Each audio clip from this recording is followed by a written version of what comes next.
Welcome to Pop Culture Retro, which was recently voted the 15th best podcast by the residents of the Golden Years Retirement Community in Boca Raton, Florida. Each show, we'll revisit some of your favorite pop culture memories with insider and outsider perspectives. Now, please help me welcome your hosts, Ike Eisenmann and Jonathan Rosen. Hello, and welcome to another edition of Pop Culture Retro. I'm one of your hosts, Jonathan Rosen, along with Ike Eisenmann, and today we are thrilled to welcome someone who is in his 8th decade in show business, a member of the Karate Hall of Fame, the Wrestling Hall of Fame, was one of the stars of the classic sitcom Car 54, Where Are You?, and has appeared in films with Al Pacino, Charles Bronson, and Robert Redford, author of the great book From Harlem Hoodlum to Hollywood Heavyweight, and a fellow New Yorker. Please help us welcome Hank Garrett. Hank, thanks so much for joining us today. Oh, my pleasure. Thank you. Well, to start with, you grew up in Harlem and you really had no interest in performing as a kid, from what I see. You were more into powerlifting. What made you decide to take that up? Oh, wow. That's a funny thing to ask a powerlifter. Why did you pick it up? I tried everything. As a kid, I was always in trouble. Lived on the streets and actually slept in cardboard boxes. Oh my! I wasn't the only one. A dear friend of mine was also facing the same kind of life. My mother and father were immigrants from Ukraine, and they were fruit and vegetable peddlers. And they had no time for me. I was born very late in their lives. I was on my own. Wow. From just about the beginning. At one point, though, I was taken home by a Puerto Rican family. And in fact, I spoke Spanish as a little boy. Oh, wow. And at one time, I actually had dinner with my real mom and dad. And I sat there and I said, Mommy, yo tengo mucho hambre, yo quiero algo a comer, which means very hungry and I want something to eat. And she looked at me and said to my father, he's speaking in tongues. But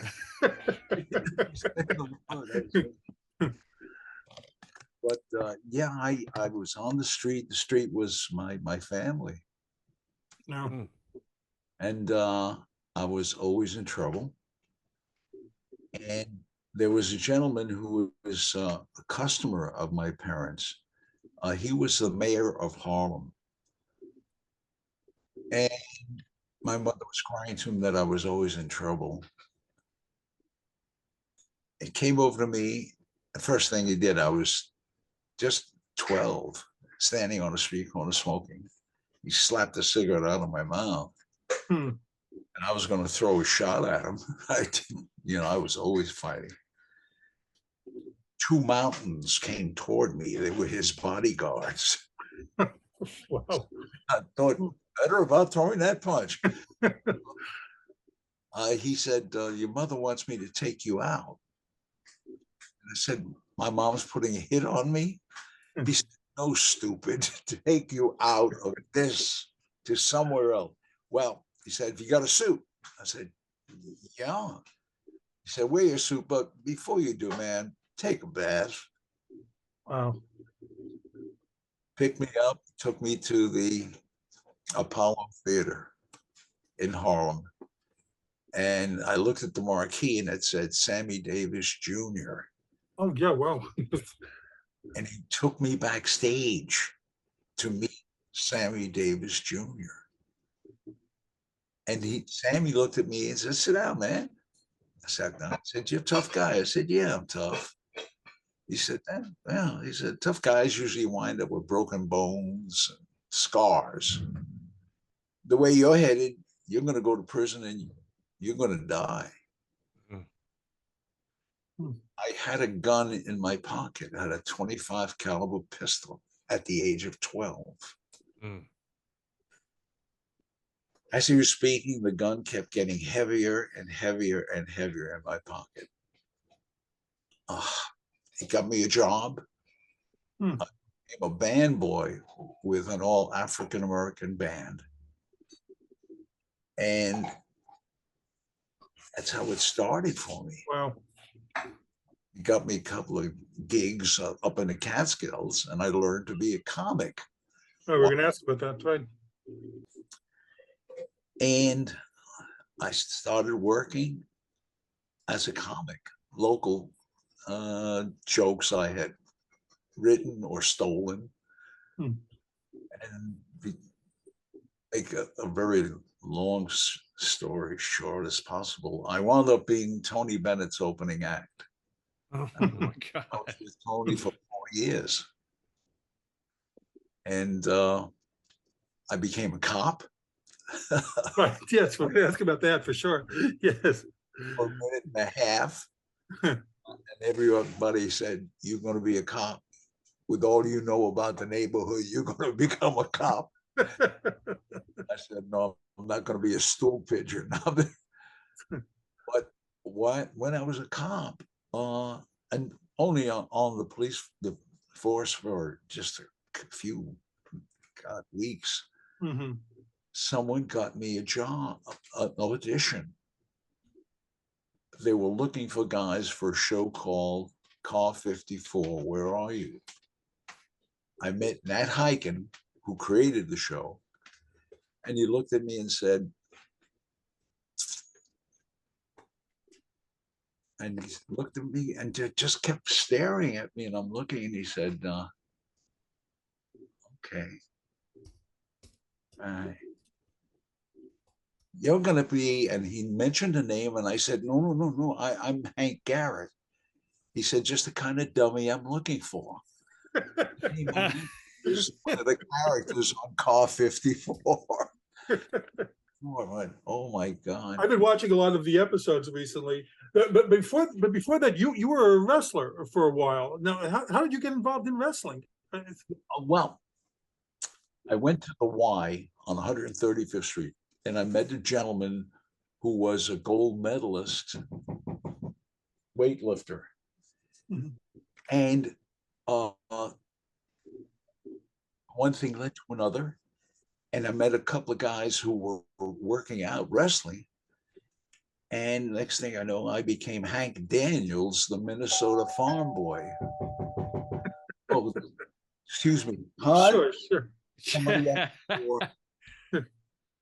It could be Amazon. You know, you gotta make sure you answer the door. it could be the cops, you know.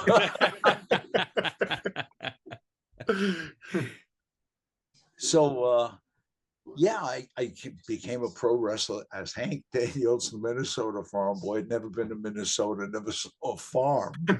And I had a following, and it was, I had a fan club. Youngest member was about 107 years old. Little ladies who came and brought me food.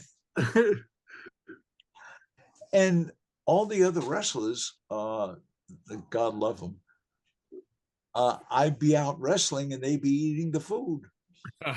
When's your fan club coming back? I said, "Why? Did you miss dessert?" Wow, jeez. Wound up doing so many different things in my life. Sure. Well, Wow. it seems that way. So, like, who are some of the big names when you wrestled? Oh my God, Killer Kowalski, Oh, wow. Jimmy Snuka.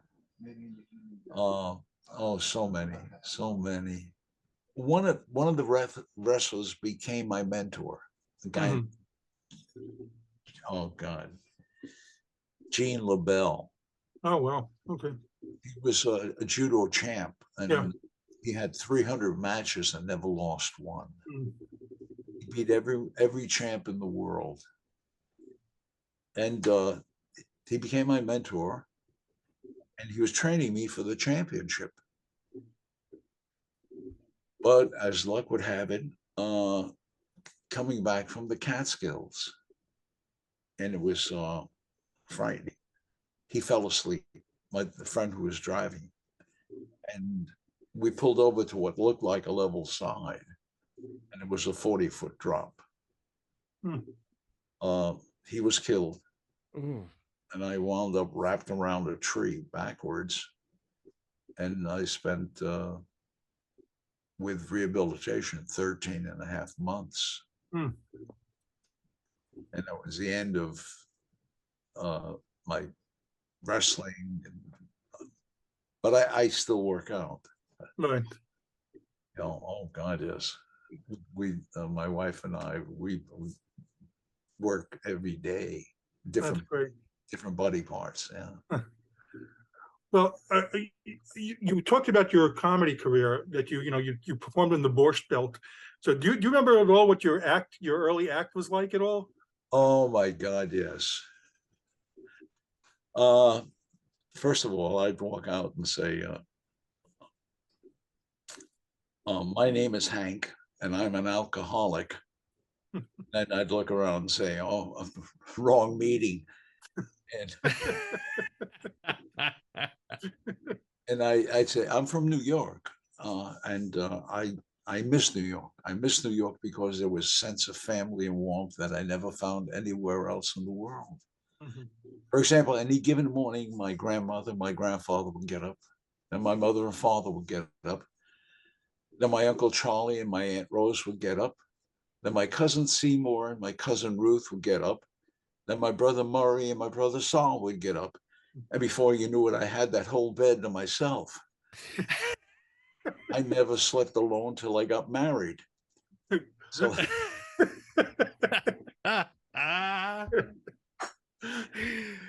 so it was. So I mean, were there any comedians in particular who mentored you at that time, or helped you with your act, or did you just? Yes, there was a comedy team of Davis and Reese, Pepper Mhm. Davis, who had been a drummer with the Stan Kenton Orchestra, and he would he would help punch up some of the stuff that I was doing, and he would give me material that he was doing when he was a single. But he was Pepper Davis and Tony Reese, so they had different slant on the comedy, and gave me stuff, got me started with material, and then I started writing stuff, my own stuff. Mhm. Well, you mentioned Car 54, which like I said, I've been watching the episodes now. I've seen them before, and I've been rewatching them now. Really, one of the great classic sitcoms. Great cast. Look at it. Joe E. Ross, who by that time was already a legendary comic. Get Fred Gwynne and Al Lewis, who would both later go to star in the Munsters.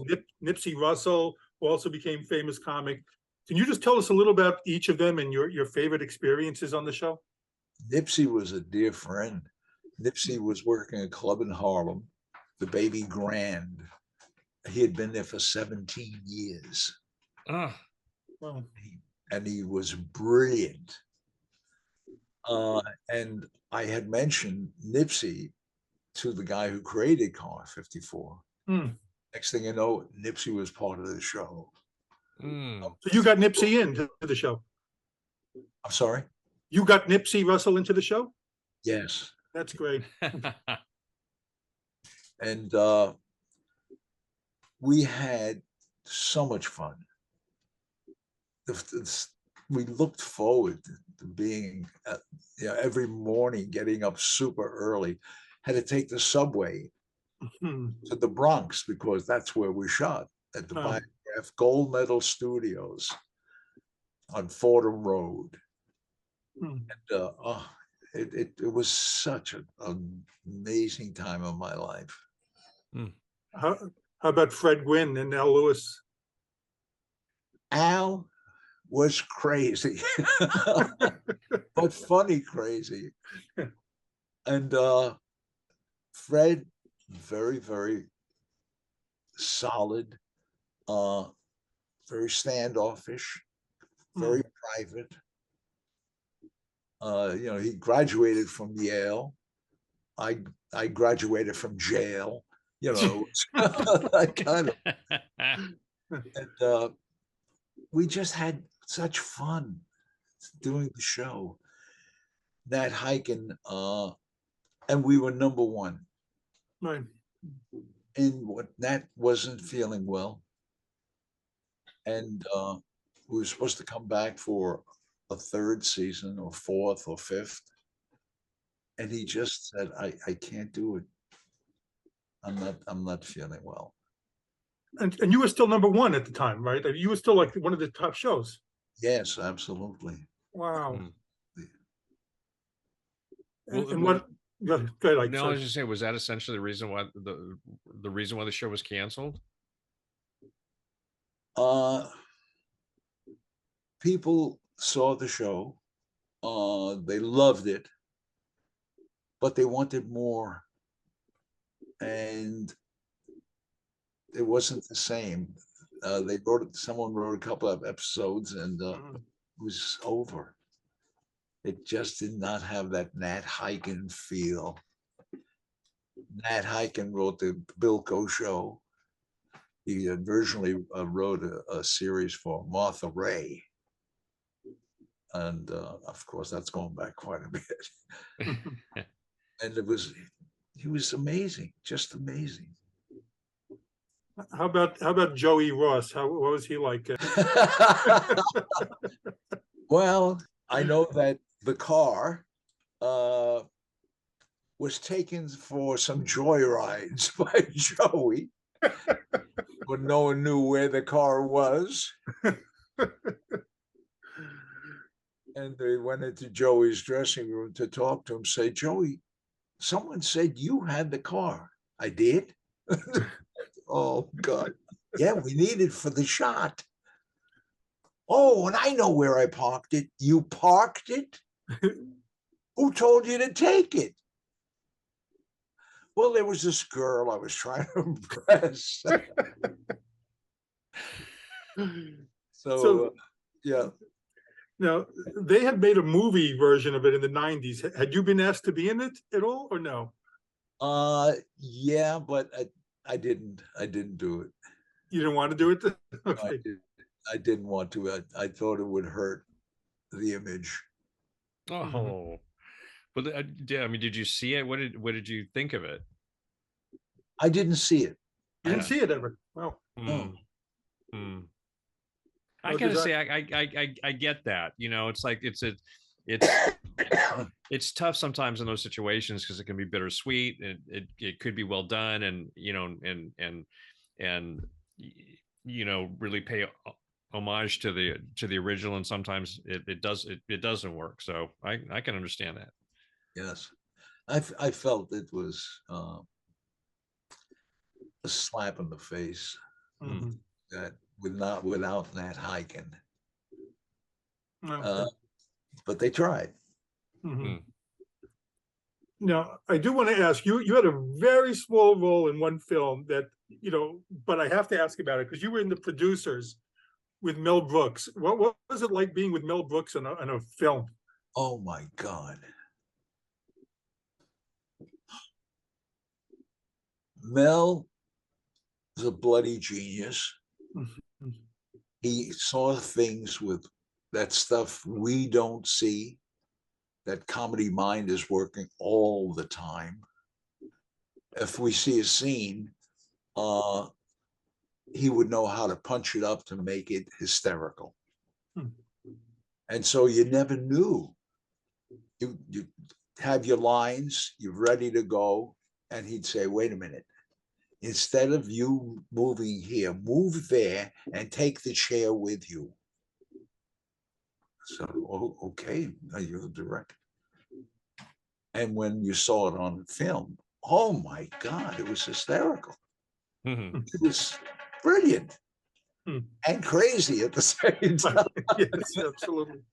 Because suddenly he started directing in Yiddish.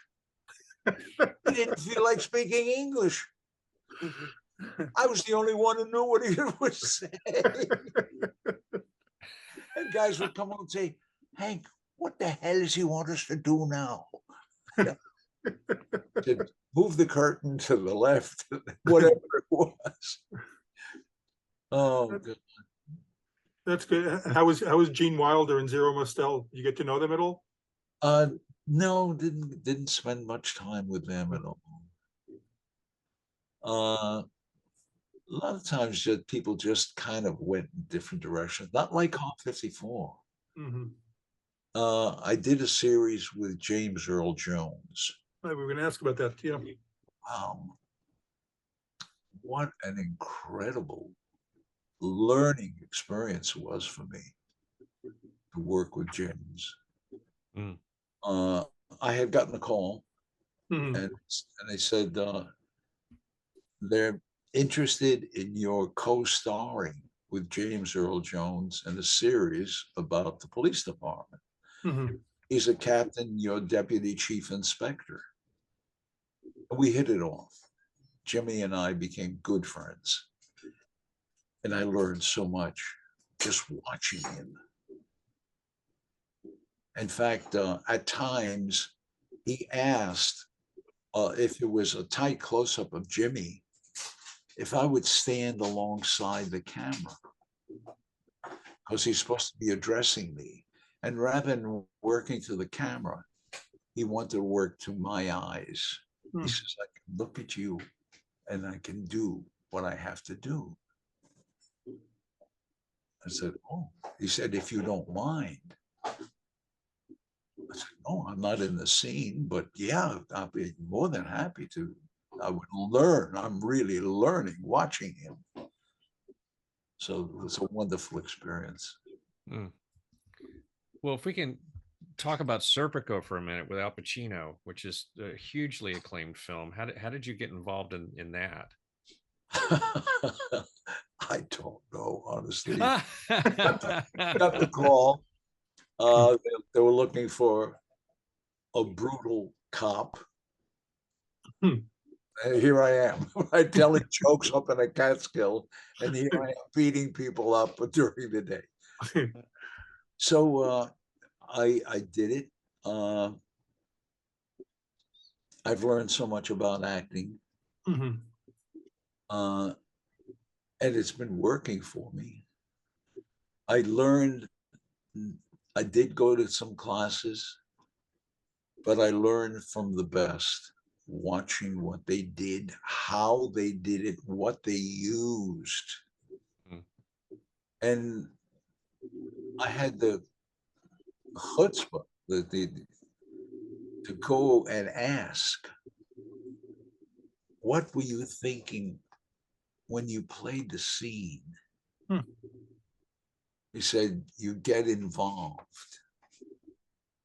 You learn about the character. In fact, I was teaching a little bit. If you're playing a scene, give the character life. What about the character? What did the character do? What kind of life did the character have? Don't just get up there and use the lines. The lines don't tell me anything about the person you're playing, and what your feeling is. So it's some of the things that I did learn from watching the masters. Wow. Well, but this time Pacino had already started The Godfather by the time you did that. And so he had a lot of heat around him. I mean, what did you make of him and some of your experiences with him? Oh,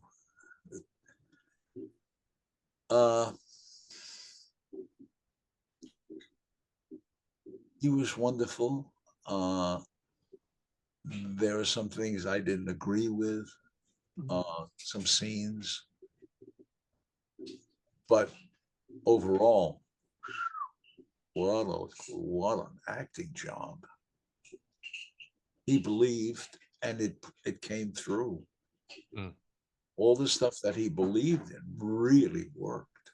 Well, what was Sidney Lumet like as a director?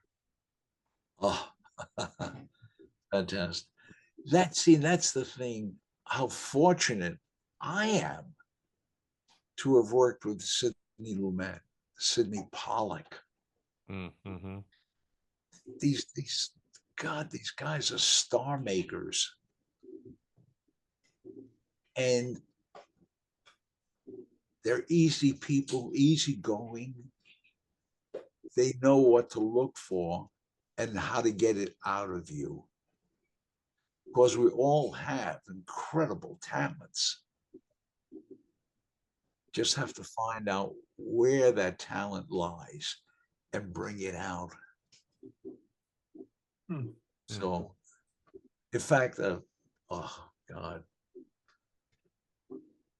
I learned dialectic gibberish from Sid Caesar. I remember those bits. Oh my God. Oh wow. I snuck into the theater. This is when I was a kid. Watched the rehearsal of the Sid Caesar show. So I'm up. I went over the roof, down a flight of stairs, and I'm sitting way up in the last seat in the balcony. And I laughed out loud. And Sid stopped and said, "Who's up there?" I stood up and he said, "Come on down here." And I went, oh, I'm in trouble. Came down. He said, "Sit over here." You have me sitting in the front row in the theater. He says, "You only laugh when I say something funny, not them. Forget them. Me." Now, Sid said, "Where are you from?" I told him. And he said, "What's your background?" I said, "Well, my folks are from Ukraine." And he did Russian dialect. And I listened and I repeated what he said. And he said, "You do dialects?" I said, "Yeah, because I learned watching you on television." Now we started.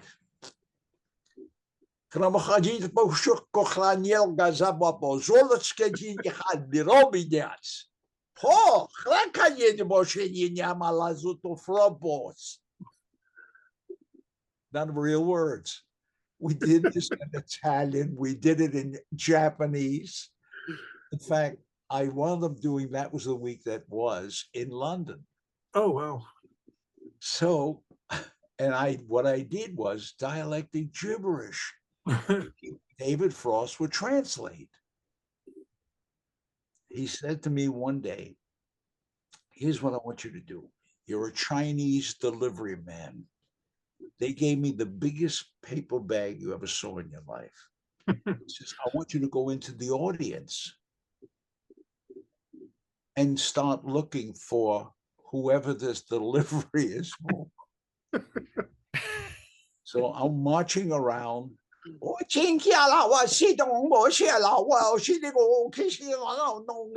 MSG.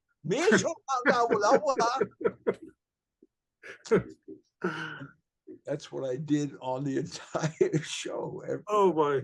No rehearsal. Just tomorrow you're the Italian guy who's selling ice cream on the street. Wow. Wow. Well, after Serpico, you did 3 Days of the Condor with Robert Redford, which is another acclaimed film and a huge favorite of mine. How did you get involved in that, and some of your experiences working on it? Yeah, I had an audition. I walked in and they said, "What do you know about martial arts?" And I said, "Well, today I am a Grand Master in martial arts." I said, "Well, I studied Taekwondo, Hapkido, Judo, Jiu-Jitsu, and Karate." He said, I said, "Do you want me to demonstrate?" He said, "No." He said, "You're disguised as a mailman. You are hired assassin, a CIA assassin. You got to take Robert Redford out." Not for real, but okay. And played the scene. And I wound up winning the New York Film Critics Award for best fight scene in film. Mm. Yeah, and then later on, we were taken to Vegas, and I got another award for best fight scene in film ever. Oh, wow. No, So that is, I gotta say, it's like one of the most memorable moments in the entire movie. I mean, it's just fantastic, absolutely fantastic. thank you so Yeah, much. yeah. What are some of your memories with Redford? Oh, what a sweet guy. Really, really a nice guy. Uh, I did not have a dressing room when we were shooting, and Bob said, "Where's Hank's dressing room?" And I said, "Well, he doesn't have one. You know, there's just a large dressing room that everybody's using." He said, "Wait a minute, I have a dressing room. She has a dressing room. Why doesn't he?" Hmm. I wound up with a dressing room. Hmm. Now, he comes out of his dressing room. There's a scene, it's a tight close up of my face. And he, in the fight scene, prior to the fight, he picks up a pot of hot coffee and throws it in my face. And that's how the fight starts. Now they're shooting tight close up. He's not involved. He's in his dressing room. This is where the coffee hits me in the face. Bob comes out of his dressing room and looks, and he sees a pot of coffee, steam coming out. And he said, wait. And he said to Sidney, Sid, I'm not going to throw hot coffee in Hank's face. So the guy who handled special effects said, oh, it's not hot coffee. It's so-and-so acid diluted with mineral oil. And Bob said, acid? His eyes, acid? Said to Sidney, Sid, can I throw the coffee? He said, you're not involved in the shot. It's just a tight close-up. He said, let me throw it. Sure, they were good, close friends. He said to me, Hank, I'm going to hit you waist high with the coffee. And all I want you to do is put your hands up to your face as though it hit you there. Come to find out later on, had it gotten in my eyes, it would have blinded me. Oh, wow. Jeez. Now, how do I repay the man for saving my eyesight? Well, during the fight scene, I break his nose. That'll teach you to mind your business. Oh, The oil was all over the floor. And I tell Bob, don't come in low because I'm going to come around with my elbow, boom, to knock you over my knee. He slipped on the oil. oh. I don't know if it was broken, but I banged him in the nose pretty good. Boom.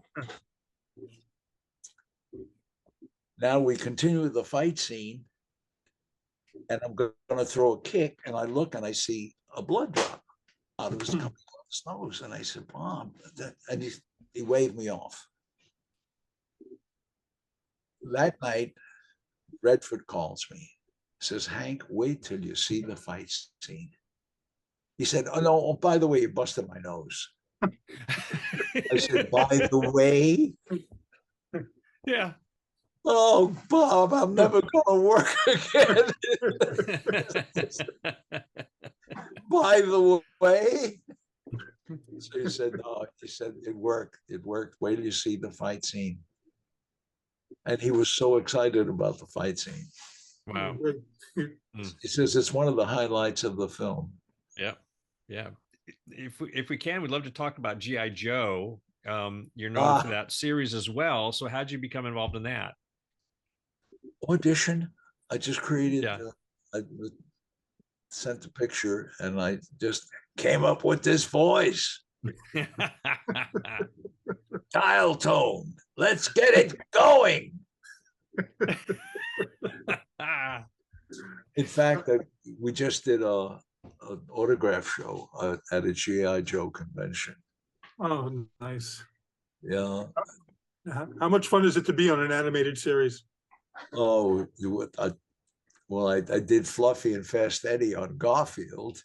Right. Yes. The two characters are speaking to each other, and I had to keep switching voices. Oh my God. Fluffy spoke like this. Hello. And Fast Eddie spoke like this. Oh, no, I had to do it all. Do you know how many times Fluffy sounded like Fast Eddie? Oh, geez. Wow. Wow. Well, I've actually seen Frank Welker do that, play two different characters at the same time. And you know, it's amazing. It's truly amazing, you guys who can do that bounce thing. Because I did one character. I was a young teenage sounding guy. That was all I ever did. And then I watched everybody do this magnificent work, and it's extraordinary. So yeah, but I can see how hard it would be to keep them completely separate. Welcome was incredible. Yeah. I've been working a few times. Yeah. And I was amazed. Mm-hmm. He had to do a horse galloping away. And how it started with a full sound and it started to diminish. And I'm just standing there in awe of this Welcome. Wow. Yeah. I'm sorry, this is insider stuff, but I have to ask you, did you ever see him harmonize with himself at exactly the same time? No. So when I say Frank Welker was a freak, it's the best kind of freak on the planet. He was the most talented, probably the most talented voiceover artist in history. But in one of the sessions I worked on, for some reason, someone asked him, said, Frank, do your harmonizing thing. And he went, oh, yeah, sure. He was able to sing in two different registers at the same time and harmonize. It was like everyone's standing there going, oh, come on. No, someone's standing behind you. And but it was a real thing, and not many people got to see it. I was very fortunate to have been able to witness that. So I'm so glad you worked with Frank, because he's, many people have. He's been around forever. I know he's still working. I think, and just an absolute god in the business. I mean, completely. Yeah. Yes. Yeah. It wasn't the thing he couldn't do. Yeah. Yeah. Well, I want to ask, what made you decide to write your memoir, From Harlem Hoodlum to Hollywood Heavyweight? Oh boy, so much has happened. Wow.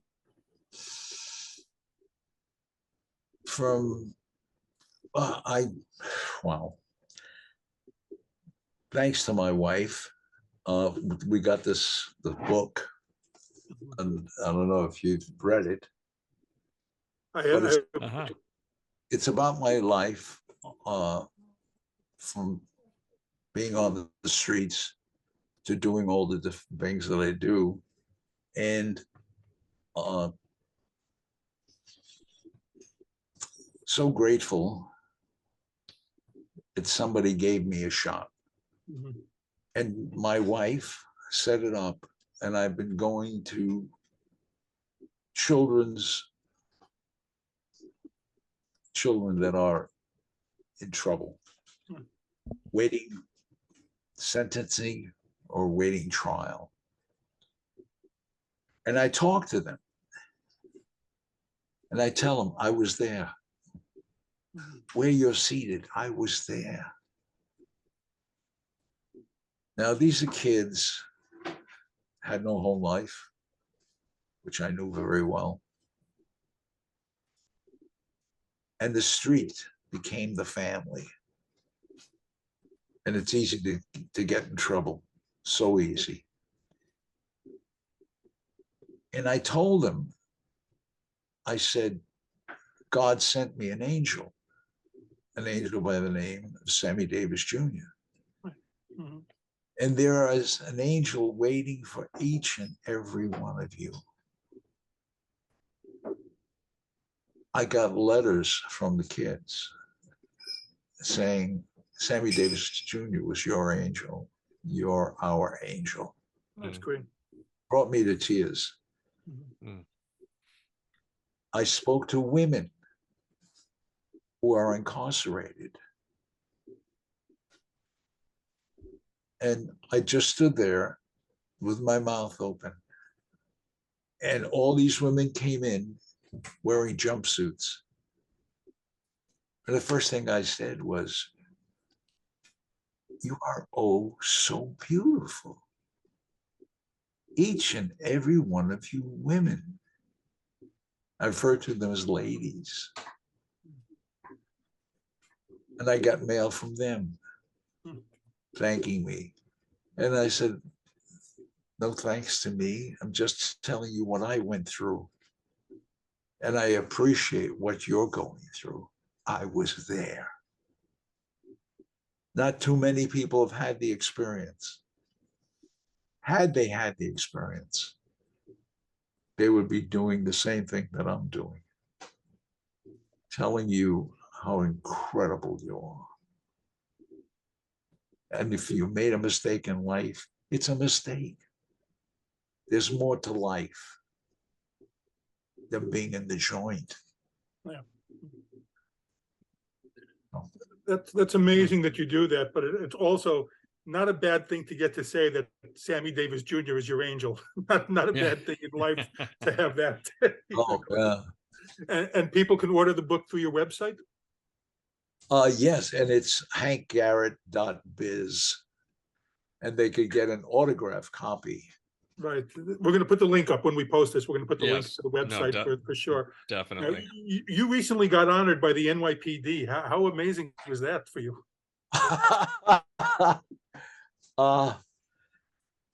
They called me the Hoodlum cop. I joined the police force because I thought I could make a difference.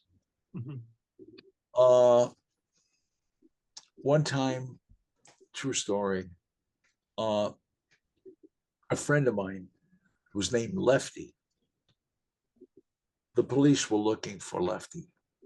They knew that he was a friend of mine, and I was taken in for questioning. The questioning was a horrendous beating. They said, where's Lefty? And I honestly did not know. I said, I honestly, I don't know. He's your dear friend. Yes, but I don't know where he is. I don't see him every day. Well, after the beating, I staggered home from and it winds up the precinct I was brought to, I was recently taken to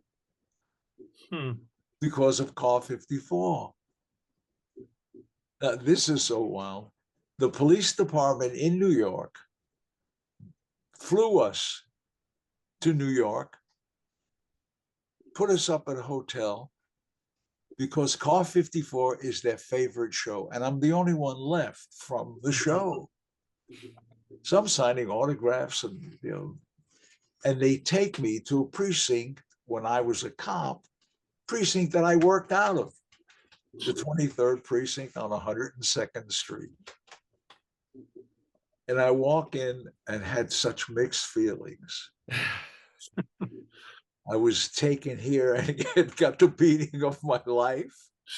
And later on, I'm a police officer in the same precinct. Wow. And I all I could think of, and it's the truth, God is good. Just curious, how often do you go back ever and watch old episodes, of Car 54? We get to see it every once in a while. Sometimes I look at myself and say, oh my God, you call yourself an actor. Yeah, we do that to ourselves. I know We what sure you're do. Do you have a particularly favorite episode? Well, Yeah, I guess. What happened to Thursday? It, it's an involved episode. Al and his wife, every Thursday night they fight. Now Joey gets the idea to convince them that it's now Friday. He's at the precinct. He said, Friday? What happened to Thursday? And my captain, Captain Block, he kept saying, Nicholson, what is this with you? Everything, they change everything. The calendars and all through the precinct. I'm walking around saying, no, today is Thursday. At the end of the show, I'm sitting in the back. They're driving me home. And they said, and Joey, Nicholson, what is today? And I go, ah! And boy. Well, you've been in so many shows and have had so many roles. I mean, we haven't even mentioned like most of them, but you've starred with Peter Falk, Patrick Stewart, Kathleen Turner, Christopher Lloyd, Sophia Loren, James Coburn. So out of all the roles that you've done, are there any that really stand out to you more than others, and any particular actors that made an impression on you? Oh, Sophia Loren. I could not believe I was working with her. We were in the British West Indies. Mm-hmm. My then wife came with me, and she's at the hotel. And James, oh God, I got his name at the moment. James Coburn? Oh God, that's terrible. He's a African American actor, and mm-hmm. He was on the show. Okay. And he's got to rescue Sophia. Sophia is my boss's girlfriend.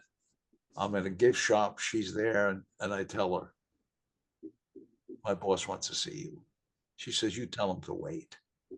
I said, nobody tells him to wait. I grab her arm and I yank her down. I throw her in the car. And this guy runs behind me, and he's going to rescue her. He's supposed to put his hand on the back of my head, and I will control the hit, banging against the car. I go down, he gets Sophia, and they take off. Well, the door was open, and he grabbed my hair and bang, hit me on the edge of the door and just cut me open. Mm. And I'm lying there, bleeding profusely. They ran to get my then wife. She comes running out. I'm in Sophia Loren's lap. She's got a towel and she's blotting the blood. And my wife looks at me and says, are you comfortable? I said, well, I make a nice living. She ran, packed the bag, and left. We finished the movie, and back in New York, we reconciled. Walking down in Manhattan, it's at night, going toward Madison Avenue and 72nd Street. And out of the corner of my eye, I see two guys in suits stepping out of a small hotel, and they're looking around. And I said, bodyguards. Out comes Sophia. She sees me across the street. She runs over, throws her arms around me, says, oh, my darling, how are you? How's your poor head? And I go to introduce her to my wife, and I hear from the corner, taxi, taxi. She left, ran Oh, next thing I know, I'm getting papers for divorce. Oh my. Wow. Oh, exactly. And I'm saying, I was going to introduce you to Sophia Loren. You mentioned autograph conventions. So how often do you do fan events or conventions these days? I haven't done too many, but I do autograph shows, especially the book. The book has turned out to be, the reviews have been sensational on the book. The book currently is being looked at. I probably shouldn't mention the name, but it's being looked at for either a series or a movie. Oh, wow. That's great. Oh, good luck when that happens. Please let us know. We'd love to have you back to talk about that. Thank you. Well, where will you be appearing next? No plans, no immediate plans. Mm-hmm. It's kind of a day by day or week by week situation. I get a call. Would I be doing this show or autograph show? I do the autograph shows, and it's wonderful. It's a chance to meet a lot of people. Mm-hmm. That's good. Well, and the funds go. To be quite honest, we've raised over 61,000 for the disabled American veterans. That's great. That's fantastic. Well, a lot of situations we take our cost, and everything else goes. Well, Hank, it was such a great pleasure getting to speak with you today. Thank you so much for doing it. We were looking forward to it, and it was, such a great time talking to you and hearing your stories. And this is only a fraction, so everyone should definitely go buy the book. From Harlem Hoodlum to Hollywood Heavyweight. Oh, one other thing. Sure. We're starting, and it's called Hankster's Kids. Oh, that's great. Where can people find that? We're gonna have a place where kids can come, get them off the street. That's fantastic. Give you a place to come to. If you're hungry, we'll feed you. Just get off the street. And that can be found through your website as well? Yes, absolutely. Like I said, we're definitely going to put the links there. But again, I really want to thank you for doing this today. It was, like I said, it really was a pleasure to get to speak with you. Thank you for having me. So, I'm Jonathan Rosen, along with Ike Eisenmann, and this has been Pop Culture Retro. And again, a very special thanks to Hank Garrett. And please subscribe. Thank you for listening to Pop Culture Retro, where no one was hurt during the making of this podcast.